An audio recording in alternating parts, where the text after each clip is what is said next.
राम राम सब कोई कहे, दशरथ कहे न कोय। एक बार दशरथ कहे तो कोटि यज्ञ फल होए।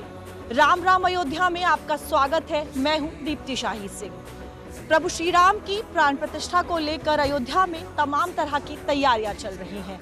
इस समय मैं राजा दशरथ की समाधि स्थल पर खड़ी हूं। ये जगह राम जन्मभूमि से 15 किलोमीटर दूर स्थित है। ये उसी चक्रवर्ती सम्राट राजा दशरथ की समाधि है, जिनके वचन को निभाने के लिए, जिनके वचन का पालन करने के लिए उनके बेटे श्री राम 14 वर्ष तक वनवास में रहे। ये भी एक बड़ी विडंबना है कि जिस बेटे का राज्याभिषेक देखने के लिए राजा दशरथ अपनी जिंदगी भर एक आस लगाए रहे, वो उनका राज्याभिषेक नहीं देख पाए और यहीं पर उनकी समाधि बनाई गई। इस जगह की अपनी पौराणिक विशेषता है। आज भी यहाँ पर लोग आते हैं इस समाधि का दर्शन करने और यहाँ पर एक मंदिर भी स्थित है। कहा जाता है कि इस समाधि के दर्शन करने से, यहाँ पर आने से जो शनि की 7.5 है वो खत्म हो जाती है। साथ ही साथ यहाँ पर जो मंदिर स्थित है उसमें शनि देवता का एक अनोखा विग्रह भी स्थापित किया गया है। आज आपको इस जगह को दिखाएंगे और इस जगह से क्या कुछ जो इसका पौराणिक महत्व है।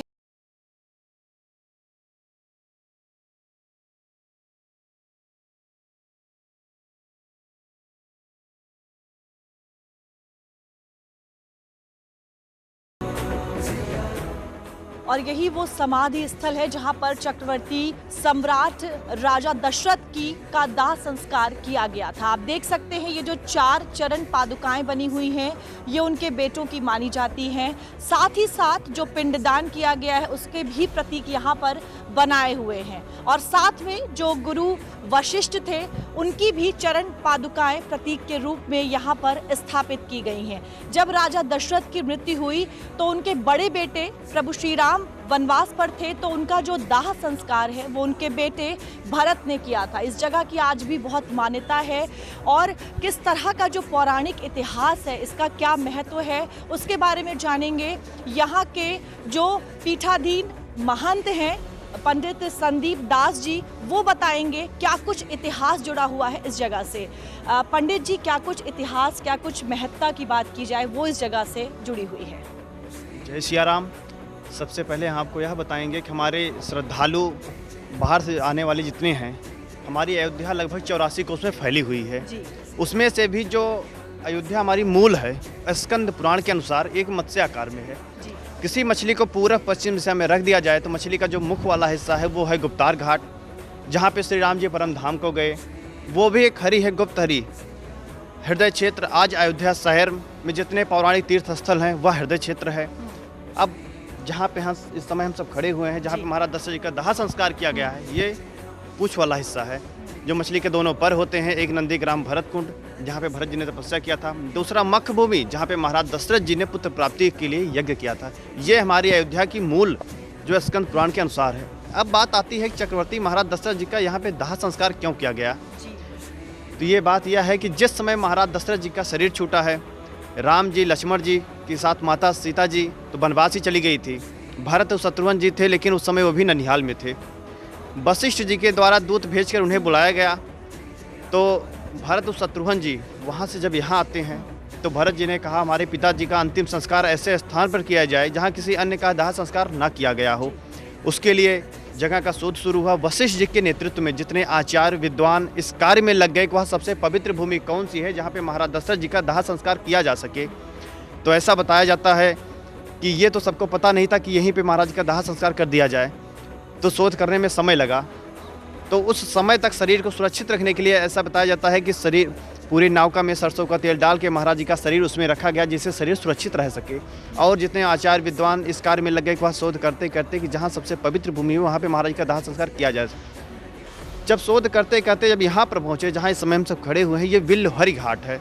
अयोध्या में हमारे 7 हरियाँ हैं, विल्लहरी, चक्रहरी, चंदहरी, गुप्तहरी, पूर्णहरी, ऐसे अयोध्या में 7 हरियाँ हैं। ये विल्लहरी घाट है जहाँ पे चक्रवर्ती महाराज दशरथ जी का दाह संस्कार किया गया है।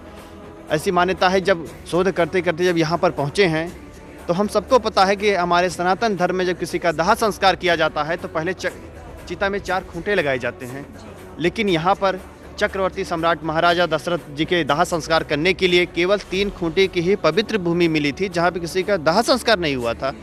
चौथा ऐसा था जहाँ किसी न किसी का पहले से दाह संस्कार हो चुका था। ये सूचना भरत जी के पास गई। भरत जी का जो स्थान शुद्ध नहीं है, कोई बात नहीं, उसके स्थान पे भरत जी ने अपने बाएं हाथ को प्रतीकात्मक रूप से लगा के उस जगह को शुद्ध किया। उसके बाद फिर चक्रवर्ती महाराज दशरथ जी का यहाँ पे दाह संस्कार किया गया।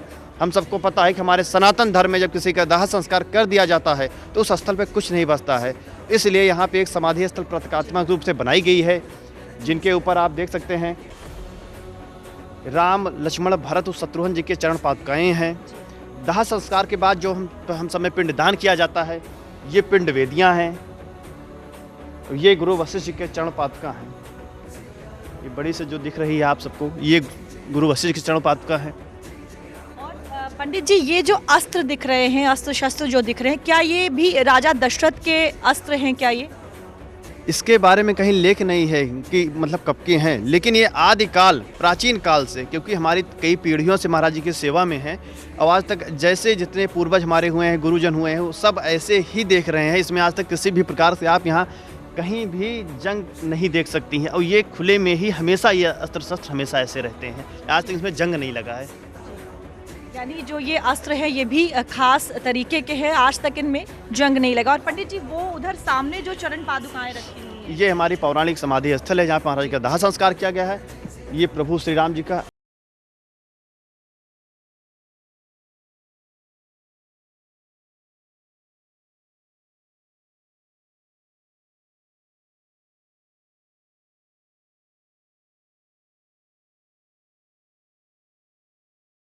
राजा दशरथ का जब अंतिम संस्कार हुआ तब उनके 2 पुत्र राम और लक्ष्मण उनका वचन निभाने के लिए वनवास में थे। भरत और शत्रुघ्न ने ही पिता राजा दशरथ का अंतिम संस्कार किया था, इसलिए यहाँ राजा दशरथ के दोनों तरफ भरत और शत्रुघ्न की ही मूर्तियां उकेरी गई हैं।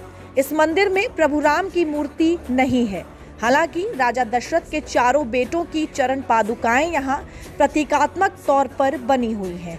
साथ ही इस मंदिर में एक शिवलिंग भी है। इस मंदिर में भगवान राम की वंशावली भी दी गई है, जो कि बेहद रोचक है।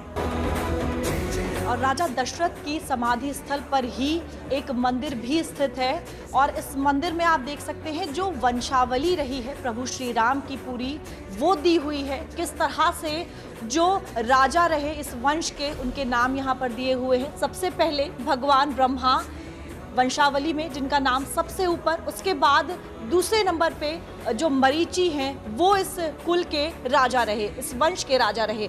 उसके बाद आप देखिए किस तरह से जो तमाम इस वंश के राजा रहे उनके नाम यहाँ पर दिए हुए हैं।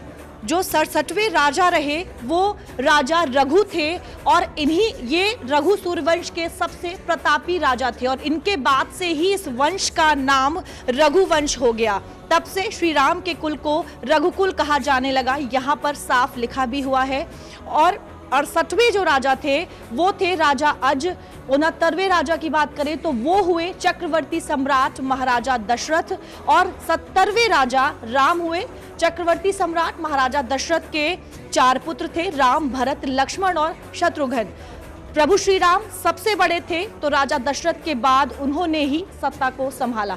और इस मंदिर की जो खास बात है वो ये है कि इस मंदिर में प्रभु श्री राम की मूर्ति नहीं है। इस मंदिर में सिर्फ राजा दशरथ और उनके 2 बेटों की ही मूर्ति है, क्योंकि जब उनकी मृत्यु हुई तो प्रभु श्री राम वनवास पर थे। सिर्फ उनके 2 बेटे और लक्ष्मण उनके साथ गए हुए थे। भरत और शत्रुघ्न ही यहाँ पर उपस्थित थे, इसलिए इस मंदिर में उनकी मूर्ति रखी हुई है। साथ ही गुरु वशिष्ठ की मूर्ति जो है वो भी यहाँ पर रखी हुई है। पंडित जी, इस मंदिर की क्या कुछ इस मंदिर का इतिहास है वो आपसे समझना चाहेंगे? इसमें बीच में चक्रवर्ती महाराज दशरथ जी की विग्रह है, बगल भरत और शत्रुघ्न जी विराजमान है, उनके बगल गुरु वशिष्ठ जी विराजमान है। क्योंकि उसमें राम जी लक्ष्मण जी वनवासी चले गए थे तो इसलिए राम जी लक्ष्मण जी यहाँ नहीं है जी। और इस मंदिर की क्या कुछ मान्यताएं हैं वो भी आपसे समझना चाहेंगे? इस स्थल पे चक्रवर्ती महाराज दशरथ जी का जहाँ पे दाह संस्कार किया गया है, इस स्थल पे दर्शन पूजन का सबसे बड़ा महत्व ये है कि अगर शनि जी की किसी प्रकार की पीड़ा है, 7.5 अढ़ैया महादशा अगर किसी के ऊपर चल रही है, तो पद्म पुराण में जो आप देख सकते हैं, इस पद्म पुराण में वर्णन है कि चक्रवर्ती महाराज दशरथ जी को शनि जी के द्वारा वरदान मिला हुआ है। तो इस स्थल पे दर्शन करने के बाद दशरथ कृत शनि स्तोत्र जो दशरथ कृत शनि स्तोत्र के नाम से जाना जाता है, जो महाराज दशरथ जी ने शनि जी की स्तुति गाई थी। नमः कृष्णाय नीलाय शीतकंठ निभाय चा, नमः कालाग्नि रूपाग्निता चा वै नमः। ये पाठ जिसके भी द्वारा किया जाता है, शनि जिसके सदा अनुकूल रहते हैं, उसे कभी अशुभ फल नहीं देते। उसके बाद यहाँ एक अद्भुत प्रतिमा है जो इसके अलावा आप कहीं नहीं पाएंगे, शनि जी की, जिसे अधोदृष्टि प्रतिमा कहा जाता है। आइए हम आपको दर्शन कराते हैं शनि जी के। यहाँ पर एक शनि भगवान की अद्भुत प्रतिमा है और ऐसी प्रतिमा कहीं और नहीं पाई जाती। आइए आपको उस प्रतिमा को भी दिखाते हैं और क्या कुछ उसका पौराणिक महत्व है ये भी बताते हैं।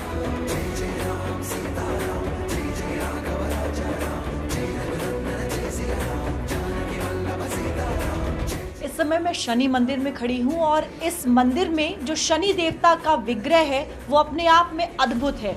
ऐसी प्रतिमा कहीं और पाई नहीं जाती।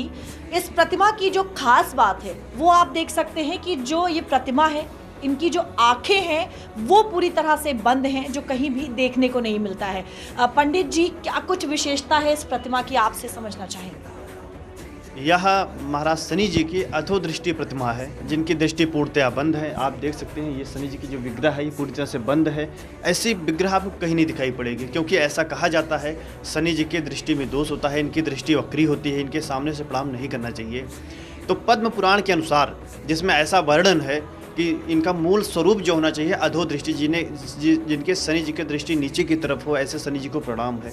तो अधोदृष्टि शनि जी के दर्शन करने के बाद कोई ज़्यादा दर्शन करता है तो उसे साढ़े साती, ढ़ैया, महादशा, अगर किसी भी प्रकार की पीड़ा है तो दर्शन करने के बाद जो दशरथ जी के द्वारा गाई गई स्तुति है, नमः कृष्णाय नीलाय शीतकंठ निभाय चा, नमः कालाग्नि रूपाग्निता चा वै नमः, ये पाठ जिसके भी द्वारा किया जाता है, शनि जी उसके सदा अनुकूल रहते हैं और उसे महाराज शनि जी का सुलभ आशीर्वाद प्राप्त होता है। ये यहाँ की विशेष महत्व है शनि। बिल्कुल, तो किस तरह से जो ये शनि मंदिर है वो भी अपने आप में विशेष है और यहाँ पर पूजा अर्चना करने से जो शनि की साढ़े साती है और तमाम तरह के जो शनि से जुड़े हुए दोष हैं वो भी दूर हो जाते हैं और इसीलिए यहाँ पर अयोध्या आने वाले जो श्रद्धालु हैं वो यहाँ पर ज़रूर आते हैं, समाधि स्थल का दर्शन करते हैं, इस विग्रह का दर्शन करते हैं और उनसे जुड़े हुए जो शनि के तमाम दोष हैं उनको दूर करने की कोशिश करते हैं।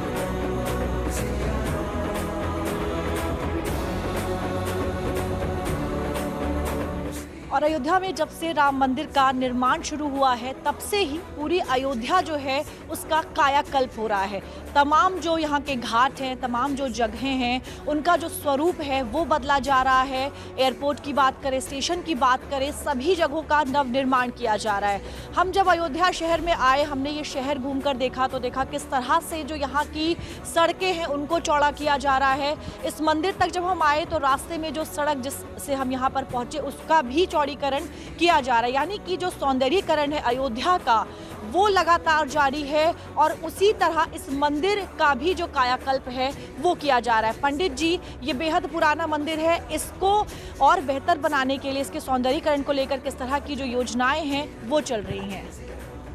हम आपको यह बताएंगे। सबसे पहले तो अभी तक हमारा यह स्थल जो है काफ़ी उपेक्षित रहा, लेकिन जब से हमारे यशस्वी मुख्यमंत्री माननीय योगी आदित्यनाथ जी और प्रधानमंत्री जी के नेतृत्व में जितने अयोध्या 84 कोस में जितने पौराणिक तीर्थ स्थल हैं सबका सौंदर्यीकरण जीर्णोद्धार किया जा रहा है। जहाँ तक चक्रवर्ती महाराज दशरथ जी के समाधि स्थल का बात है, अभी तक यहाँ आने जाने के लिए आपको रास्ता ये सब व्यवस्थाएं नहीं थी, लेकिन अब यहाँ 4 लेन और आने के लिए इधर से भी रोड और पर्यटन की दुकानें और सारी सुख सुविधा जो है व्यवस्थाएं की जा रही हैं। और 22 तारीख को जब प्राण प्रतिष्ठा होगी तो तमाम तरह के सांस्कृतिक कार्यक्रमों का आयोजन तो होगा ही, उसी उपलक्ष्य में इस मंदिर में भी उस दिन कई जो धार्मिक अनुष्ठान हैं वो होंगे और साथ ही साथ सांस्कृतिक कार्यक्रमों का भी आयोजन किया जाएगा। यानी कि जो इस जगह से जुड़ा हुआ महत्व है वो भी लोगों को बताया जाएगा। जो राम भक्त हैं वो भी इस जगह के बारे में ज़्यादा से ज़्यादा जान सकेंगे। पंडित जी, इस जगह पर भी 22 तारीख को क्या कुछ जो आयोजन है वो होने हैं? 22 तारीख को यहाँ भी श्री राम संकीर्तन का अनुष्ठान किया जाएगा और भी जितने समस्त भक्तगण हैं सबके द्वारा यहाँ प्रसाद, भंडारा इत्यादि कार्यक्रमों, सांस्कृतिक कार्यक्रम का आयोजन यहाँ भव्य तरीके से, क्योंकि हमारे प्रभु राम जी 500 वर्षों के बाद अपने भव्य दिव्य मंदिर में विराजने जा रहे हैं। इसे बहुत हर्ष का विषय है हम सबके लिए, उस पूरा अयोध्यावासी क्या पूरा विश्व जितने सनातन धर्म को मानने वाले हैं उनके लिए गर्व और हर्ष का विषय है। तो 22 तारीख को केवल राम जन्मभूमि को ही नहीं सजाया संवारा जा रहा है, उस जगह पर ही नहीं उत्सव मनाया जा रहा है, बल्कि प्रभु श्री राम से जुड़े हुए जो तमाम जगहें हैं, जो तमाम लोग हैं, वहाँ पर भी इस उत्सव को मनाया जा रहा है। और इस मंदिर में भी 22 तारीख को उत्सव मनाया जाएगा और इस मंदिर का जो स्वरूप है वो भी लगातार बदला जा रहा है। अयोध्या में जो विकास कार्य है वो तेजी से चल रहे हैं और जो सबसे महत्वपूर्ण बात है वो ये है कि अयोध्या में प्राचीनता के साथ साथ नवीनता को भी इन विकास कार्यों में जोड़ा जा रहा है। यानी कि अयोध्या का जो पौराणिक इतिहास रहा है उसको भी जोड़ने की कोशिश की जा रही है। आइए अब आपको लेकर चलते हैं सोलर सिटी, और अयोध्या जो है वो अपने आप में पहला सोलर सिटी भी बनने वाला है। यानी कि प्रभु श्री राम जिस सूर्य वंश के राजा थे, उसी सूर्य की रोशनी से अब इस पूरे अयोध्या को चलाया जाए।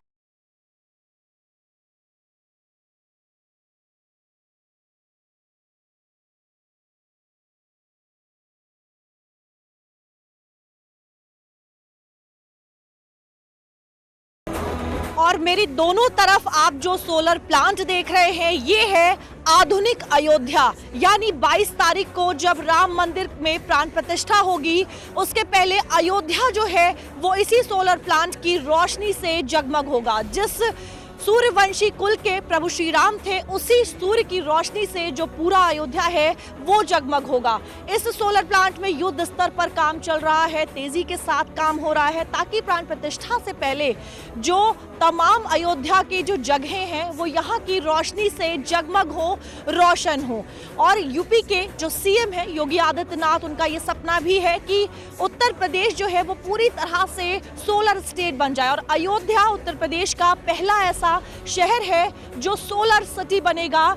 यहाँ पर जो बिजली का उत्पादन है वो पूरी तरह से इसी सोलर प्लांट के माध्यम से किया जाएगा। यानी एक तरफ तो जो राम की पैड़ी है वहाँ पर इसको लेकर तमाम तरह की तैयारियां चल रही हैं, और दूसरी ओर यहाँ पर पूरे अयोध्या को सूर्य की रोशनी से जगमग करने के लिए जो काम है वो चल रहा है। 22 तारीख को प्राण प्रतिष्ठा होनी है, तमाम जो जगह हैं वहाँ पर काम चल रहा है, और उसी तरह यहाँ पर भी इसको लेकर जो काम है वो लगातार चल रहा है। और जो यहाँ पे पार्क बनाए जा रहे हैं, अयोध्या के सौंदर्यीकरण में जो तमाम जगहों का विकास किया जा रहा है, वहाँ पर भी सोलर ट्रीज लगाए जाएंगे। यानी कि जब शाम होगी, अंधेरा होगा, तो जो सोलर ट्रीज हैं उनकी रोशनी से जो पार्क हैं वो जगमग होंगे। जो सड़कों पर जो स्ट्रीट लाइट लग रही हैं वहाँ पर भी इसी सोलर एनर्जी का इस्तेमाल किया जाएगा। यहीं के वो प्लांट है जहाँ से सोलर एनर्जी के माध्यम से जो स्ट्रीट लाइट्स हैं वो जलेंगी।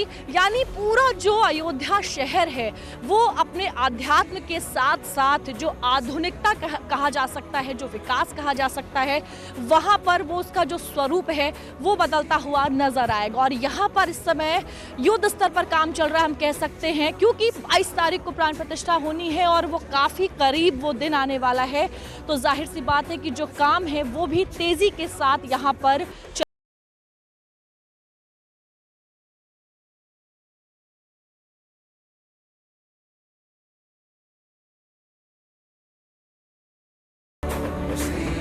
इस सोलर प्लांट से पूरी अयोध्या जगमग होगी। अभी सोलर प्लांट का पहला फेज लगभग पूरा हो गया है। दूसरे फेज के बाद पूरी अयोध्या सूर्य की एनर्जी से जगमग होगी। सोलर प्लांट की कुल क्षमता 40 मेगावाट बिजली उत्पादन, हर साल 8.65 करोड़ यूनिट बिजली का उत्पादन। प्रोजेक्ट की कुल लागत 200 करोड़, 165 एकड़ में तैयार सोलर सिटी। अयोध्या में लगी 2500 सोलर स्ट्रीट लाइटें, 150 सोलर हाई मास्ट लगाए गए। अयोध्या शहर की 50% पावर सप्लाई सोलर प्लांट से। अभी तक 8 पार्कों में 2.5 किलोवाट के सोलर ट्री लगाए गए हैं, जबकि 34 पार्कों में 1 किलोवाट के सोलर ट्री प्लांट लग चुके हैं। यहाँ के 150 सरकारी भवनों को सोलर सिस्टम से जोड़ा गया है। रतन जी, अगर बात की जाए सोलर प्लांट की, तो कितने मेगावाट जो बिजली है उसका उत्पादन यहाँ से होगा? ये प्लांट हमारा 40 मेगावाट का है और इसके लिए हम पहले फेज में हम 10 मेगावाट स्टार्ट करने वाले हैं। इसका हमारा पहले फेज का भी फाइनल टेस्टिंग का काम चल रहा है। अगले 22 से पहले हमारा कब कंप्लीट हो जाएगा, उससे पहले हम अयोध्या नगरी को ऊर्जा देने लगेंगे। रतन जी, जो सौर ऊर्जा जो नीति 2022 है, क्या उसके अंतर्गत ही जो ये तमाम जो कार्य चल रहा है वो किया जा रहा है? हाँ, ये उत्तर प्रदेश सौर ऊर्जा नीति 2022 उसके अंतर्गत किया जा रहा है। इसमें उत्तर प्रदेश शासन द्वारा हमको ये यहाँ पे ज़मीन प्रोवाइड कराई गई है। ये 165 एकड़ ज़मीन लीज पे दी गई है 30 साल के लिए। अच्छा, ये जो यहाँ पर काम चल रहा है, दिन भर कितने घंटे का ये जो काम है ये होता है? ये काम अभी तो 24 घंटे चल रहा है। ये हमने हमारा प्रोजेक्ट नवंबर में स्टार्ट हुआ है। 2 महीने में हमने ये पूरा लगा दिया। यहाँ पे हमारे करीबन 350 मजदूर काम कर रहे हैं और 50 इंजीनियर्स दिन रात काम कर रहे हैं। इसके अलावा हमारा एनटीपीसी हेड ऑफिस का वहाँ का पूरा सहयोग है, जिला प्रशासन का सहयोग है। उसकी वजह से हम ये प्रोजेक्ट लगा पाए हैं 10 मेगावाट की जल्दी। तो यानी कि कुल मिलाकर जो अयोध्या शहर है, चाहे हम घरों की बात करें या इंडस्ट्रियल एरिया की बात करें, हर जगह ही जो बिजली का उत्पादन है वो यहाँ से किया जाएगा। आने वाले समय में और क्या कुछ कह सकते हैं जो योजनाएं हैं वो इसको लेकर हैं? अभी तो हमारा 10 मेगावाट का है, चल रहा है, लेकिन अभी मार्च तक हमारा 40 मेगावाट कंप्लीट हो जाएगा। उसके बाद प्रशासन का प्लान है शायद इसको 100 मेगावाट बढ़ाने का भी। तो इसके पूरा होने से हमको 7 करोड़ 65 लाख यूनिट बिजली का उत्पादन हो पाएगा। तो देखिए किस तरह से यहाँ पर जो तैयारी है वो तेज़ी से हो रही है और अयोध्या को उत्तर प्रदेश की पहली सोलर सिटी बनाने का जो प्लान है उसको पूरा किया जा रहा है। एक बार जब ये बनकर तैयार हो जाएगा तो कहीं ना कहीं जो कार्बन की बात हो रही है उसकी खपत में भी वो भी कमी आएगी और एक तरह से ग्रीन एनर्जी की तरफ जो अयोध्या है उसको बढ़ाया जा रहा है। दरअसल अयोध्या उत्तर प्रदेश की पहली सोलर सिटी के तौर पर विकसित हो रही है। अयोध्या के मॉडल से ही जल्द ही पूरे प्रदेश के हर शहर को सोलर सिटी के तौर पर विकसित किया जाएगा। रामनगरी न सिर्फ प्रदेश की पहली सोलर सिटी बनेगी बल्कि अयोध्या देश का पहला शहर भी बन गया है जहां सरयू नदी में सोलर बोट उतारा गया है। इसके अलावा अयोध्या में लगभग हर जगह सोलर एनर्जी का इस्तेमाल हो रहा है। महिला श्रद्धालुओं के लिए 15 इलेक्ट्रिक ऑटो चलाए जा रहे हैं। अयोध्या में 50 से ज्यादा इलेक्ट्रिक बसें चल रही हैं। सार्वजनिक स्थानों पर सोलर एनर्जी से चलने वाले मोबाइल चार्जिंग पॉइंट लगे हैं। सभी सरकारी भवनों को सोलर एनर्जी से जोड़ा गया है। पूरे अयोध्या में सोलर स्ट्रीट लाइट लग रही हैं। अयोध्या में ग्रीन एरिया बढ़ाया जा रहा है। 30,000 करोड़ की लागत से 178 परियोजनाओं पर काम चल रहा है। रामपथ और धर्मपथ पर रामायण की थीम पर कदम्ब, आम और अशोक के 50,000 पेड़ लगाए जा रहे हैं। रतन जी, 22 तारीख को लेकर क्या कुछ तैयारियां हैं और कहा जा रहा है कि प्राण प्रतिष्ठा से पहले इस प्लांट को तैयार करने के लिए युद्ध स्तर पर काम चल रहा है? हाँ, ये अब हम तो हमारे फाइनल स्टेज में आ गए हैं। 10 मेगावाट हमारा जल्दी ही शुरू होने वाला है। अगले 2-3 दिन में बिल्कुल फाइनल स्टेज में, फाइनल टेस्टिंग चल रहा है। 22 से पहले हमारा पावर पहुँच जाएगा मंदिर में। तो क्या ये इस सोलर प्लांट से जो बिजली का उत्पादन होगा वो पूरी अयोध्या उसी एनर्जी, उसी बिजली के साथ अगर बात की जाए तो उससे चलेगी? हाँ, इसमें शुरू होने के बाद इससे करीब 30% अयोध्या नगरी का खपत पूरी हो पाएगी, हो सकेगी। और अभी जो यहाँ पर काम चल रहा है वो आगे आने वाले समय में किस तरह से, अभी आगे भी क्या ऐसे ही चलता रहेगा? हाँ, ये हमारा अभी तो हम 10 मेगावाट कंप्लीट कर रहे हैं पहले फेज में। नेक्स्ट 30 मेगावाट हम 31 मार्च तक पूरा कर लेंगे इसको। तो देखिए किस तरह से यहाँ जो सोलर प्लांट है उस पर जो काम है वो चल रहा है, क्योंकि लक्ष्य यही है कि अयोध्या को पूरी तरह से सोलर सिटी बनाना है और ख़ास तौर से 22 जनवरी को जब प्राण प्रतिष्ठा होगी उसके पहले पूरी अयोध्या को जगमग करना है। बिल्कुल उसी तरह जैसे त्रेता युग में जब प्रभु श्री राम वापस लौट कर आए थे अयोध्या तो उनके स्वागत में पूरी अयोध्या को सजाया गया था, संवारा गया था। तो कहीं ना कहीं एक बार फिर से अयोध्या को उसी स्वरूप में वापस लाया जा रहा है। एक तरफ तो आध्यात्म की बात हो रही है, दूसरी तरफ आधुनिकता के साथ भी अयोध्या को जोड़ा जा रहा है। अयोध्या जैसी है उसे उसी तरह से विकसित किया जा रहा है।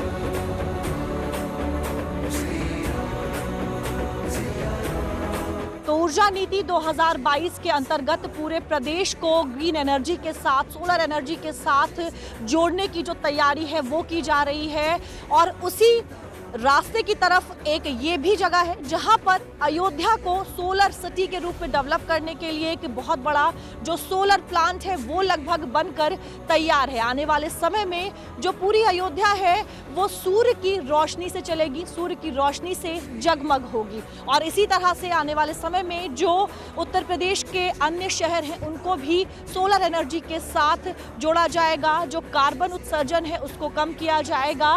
कहीं ना कहीं ये प्रयास किया जा रहा है कि उत्तर प्रदेश को और खास तौर से अयोध्या को प्रकृति के साथ